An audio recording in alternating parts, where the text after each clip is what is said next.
Tay awoke to the face of her admiral, staring deeply into her eyes, holding her eyelids with his thumbs. She didn't recommend it as an alarm. The admiral muttered, "Are you sure? We've been here before." "Is she awake?" Tay squeaked. Even without the shock, the blurred mind, and a throat dry from weeks of silence and medication, she would have to admit that she squeaked like a child's toy caught underfoot. "Sir?" Noise filled the room. She could hear Roden trying to get the admiral to wait. She could hear a medic trying to intervene, and, finally, she heard Dr. Reeton throw them both out of his medbay. The voice of an immortal rock with a medical degree beats admiral, she thought dreamily. Then she slipped into a normal human sleep for the first time in longer than she knew. Dr. Reeton was waiting for her when she woke up properly. He knew Tay, so Bork had been waiting with tea and soft foods for her. Bork had been here every day with tea, every morning since the attack. He had refused to leave until it had gone cold. Then he would remove it. The admiral had tried soft words, then reason, and finally outright orders. But until his captain told him that she didn't want her regular tea, he would be here, and he would wait. Reeton quietly wondered if his species was somehow related to Bork, since he was as immovable as a creature of stone. He had noticed 4 different complaints from their species that they were now being called the Bork as a collective term. Humanity had struck again. Tay awoke to the aroma of tea. This time it was a welcome face, no thumbs needed. "Hello, Bork. Good to see you again. Please go and tell the crew that I'm fine and I will speak to them shortly. And thank you for the tea." Bork simply nodded and left. He was the perfect messenger, since he would simply repeat her wishes and stop. She looked across the room. Dr. Reeton was unlikely to be as simple. "Well, doctor, what did they do to me? Can it be fixed?" Reeton watched as Tay rebuilt her mind, ignoring trauma, looking for the blown fuse, the damaged wiring, or the corrupt drive. She hadn't touched her emotions yet. He guessed that right now they were sealed in whatever was the human emotional equivalent of high-tensile steel alloy. "Welcome home, Tay. Since I expected that to be your first question, and one that the fleet has taken a great deal of interest in, I'll start with the simple version. The Tech are a pseudo-telepathic species.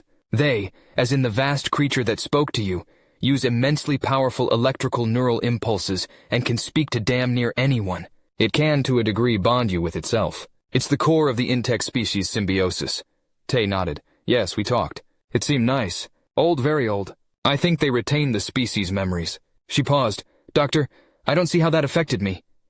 Dr. Reeton had been spending quite a lot of time on that since the attack.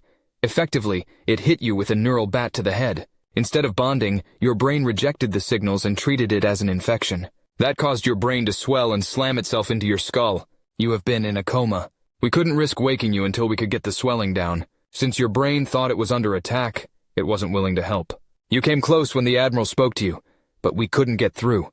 I'll be honest, don't be surprised that most of your comrades think you are dying. Also, your mother is on the way, sorry. Tay stopped dead at that. What? Why is she coming? The doctor shook his head slowly. Tay, we lost you for over a month. The Admiral had to make the call. We thought she might bring you back. It's worked before. He sighed. Tay, he waited as long as he could. You, humans, do not give up easily about such things.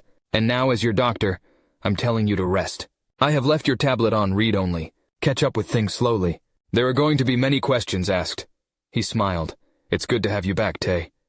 Tay nodded, already falling back into the sedated sleep.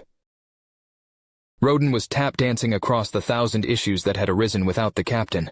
He was currently up to his elbows in some scanning tech that the Intech had stolen from an unknown species. Since it seemed to be semi-organic, he had taken a personal interest. If someone was out there breeding spaceships, he wanted to know how and where. He watched as Bork arrived. Chief, Captain Tay says she is fine and will speak to you later. The words, so simply delivered, were a bombshell. He grabbed his comms. All decks, Chief Roden speaking. The captain is back. Get your shit together. If I see a 10 mil socket out of place, you are losing 3 days leave. Celebrations begin at the end of the shift, not before. Beers on me. Captain Sullivan couldn't help but smile. He was quite sure that if something terrible happened, and he was eaten by a big nasty, they would hold a nice funeral and try and remember his name for a while. He was pretty sure that they would not start repainting the canteen and polishing the brass. The ghost of Tay was enough to send her crew into a frenzy. He guessed that the ship had lost several tons of weight when her crew heard the chief. The ship felt lighter without the dense smog of grief filling every corner anyway. He went to join the Admiral. Admiral Williams was standing in front of his maps. He wasn't seeing a damn thing. The doctor had reported that his captain was back, and that filled his mind. He had built his entire intel system around her, and now he had to decide if he could trust her. Until he knew exactly what had been done to her, she couldn't serve as its captain. Yet without her, it was just an old carrier with a bunch of engineers and a few spooks. He decided to wait until he had an operational reason to doubt her, and then call it. In the meantime, he had another captain to meet, one that might be taking Tay's place, if things didn't go well. He was interrupted by comms, sir. The Noctima is hailing us. Their captain wishes to come aboard. The Admiral swore softly. He had stolen Tay from the library ship, and its captain had never forgotten it. Tell the captain that he is welcome, and I will meet him in my quarters. Tell Captain Sullivan where I am. Send him our reports on the attack on Tay, all of them, unabridged. Otherwise, he'll just keep asking. Captain Zach Harry was already unhappy that the galactic government had been lying for years. You don't lie to a librarian. Who would be able to track down the truth if they didn't have the information? He suddenly had many questions. However, now he found that humans had broken his engineer. Regardless of the titles and everything else she had accomplished, Tay was his engineer first. Humans had plenty. Surely they could find one somewhere. And then to find that the tech had done it accidentally, well, that just proved how careless humans were. Tay would be safer back on his ship. Tay was awoken by a shouting match. Her admiral was fighting with her old captain, with Captain Sullivan trying to intervene. Then the tech joined in on comms, defending its children. It was a few minutes later that she realized that she had heard the entire row from her bed in the med bay, all alone except for Ritin. He was sleeping like a rock. Then some conclusion was arrived at, as the Admiral and Captain Zach Harry descended to see her. She called the doctor. Ritin, we are going to have company. I need you on my side for this one. You still do the patient-doctor thing, right? Ritin turned his mind back to the present. Yes, Tay, unless you are a danger to the crew. Why? Tay lowered her voice and shielded her mouth. Because, Doctor, I have just listened to a row between my former captain and my current admiral in his cabin. From here, if I was dreaming, then this is all the result of brain damage. But if in about a minute they walk in here, you cannot let them ask me questions. Sedate me again, quickly. Redden applied the sedation just as the admiral and the librarian arrived. The doctor looked up at them. Oh, my apologies. Tay needed to sleep. Perhaps in the morning? This time, Tay awoke surrounded by every bit of diagnostic equipment the good doctor had been able to grab. She recognized some of it from her own drone program. She lay silent for a moment, waiting for any other strange voices to arrive. Nothing. She was still feeling grateful when half the machines started lighting up. Apparently they knew she was awake. Dr. Ritin had sealed the medbay, demanding that Tay be left to recover in peace. He may have threatened one or two people, but only in passing. He had studied the results, and it was, well, not reassuring, but not appalling. Good morning, Tay. Please drink some tea before you start asking questions. Bork gets that look on his face every time he finds it cold. Actually, she was grateful. Even lukewarm, it was welcome. Sorry, Doctor, I guess I panicked a little. It all felt so real. She drank deeply from her mug. Ritin nodded. Well, it was. They turned up exactly as you expected. Everything you heard was real. Almost word perfect, in fact. If it helps, I believe I have some answers for you. Tay sat up in her bay, suddenly afraid of what had been done to her.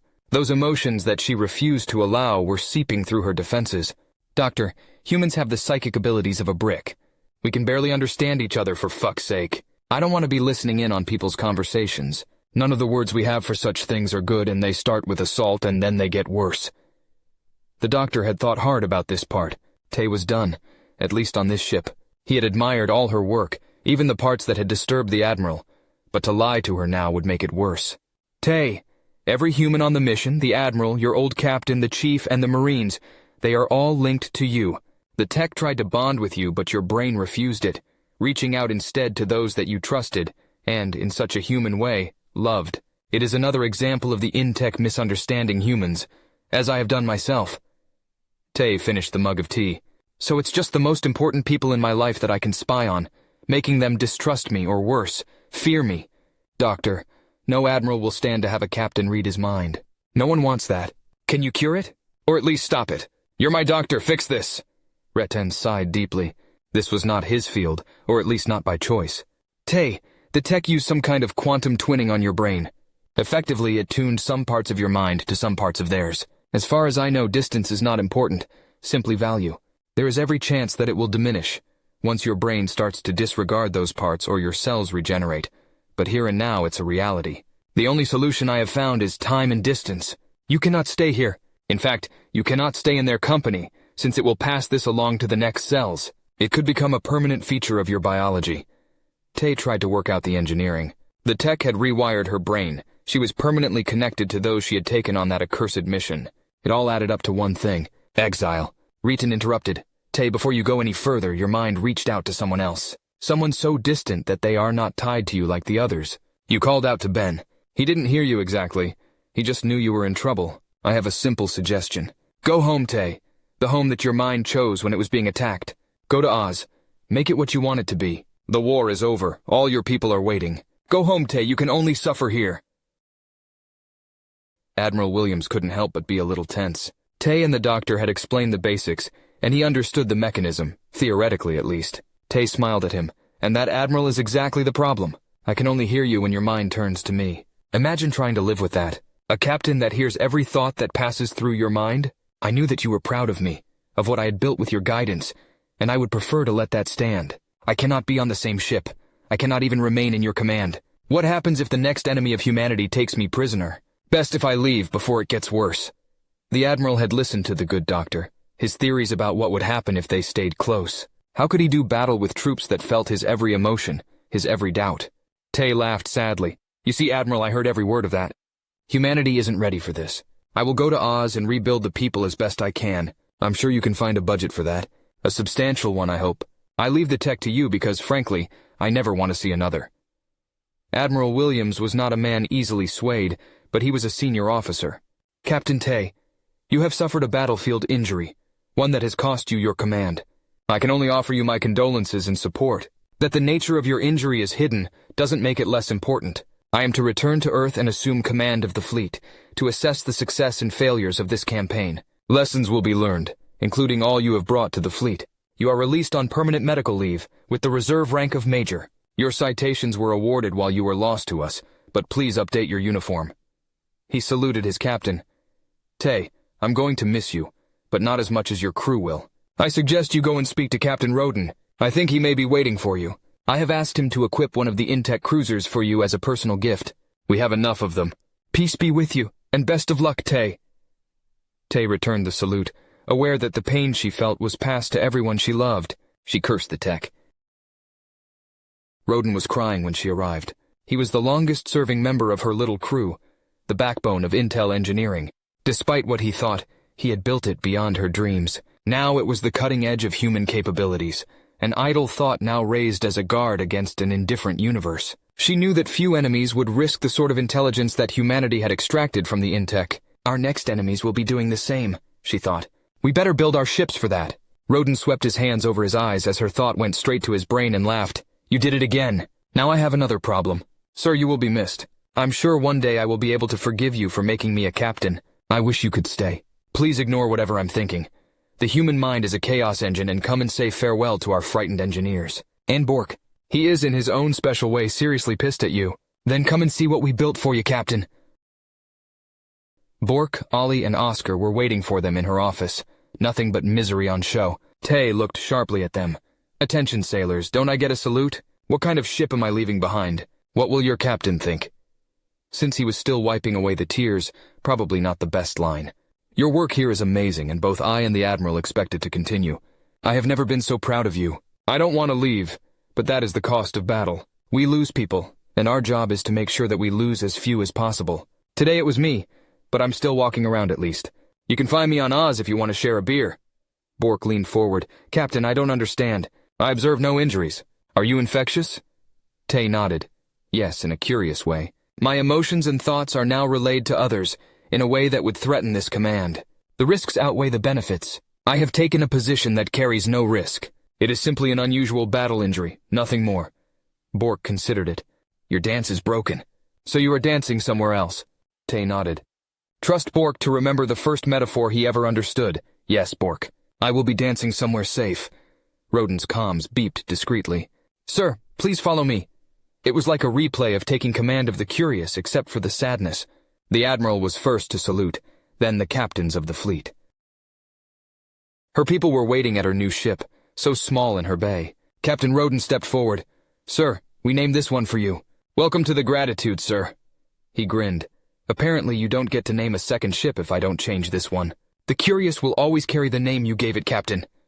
She stepped aboard to silence, followed by Roden. Captain, technically this is somewhere between a private yacht and a reserve fleet asset. It's weaponized so that, for instance, you don't get grabbed on your way to a holiday. A holiday I never had, by the way, but we can't assign crew to it. I fitted the best of our AIs to it so it will get you where you need to go. But it's not much for conversation. Docking fees go straight to the fleet. Don't worry about them. It's up to you where you go. Tay could feel everything that was passing through Roden's mind. Every struggle, every doubt, every ugly thought as his better angels crushed his own pain. She simply hugged him and then saluted. Captain, permission to disembark.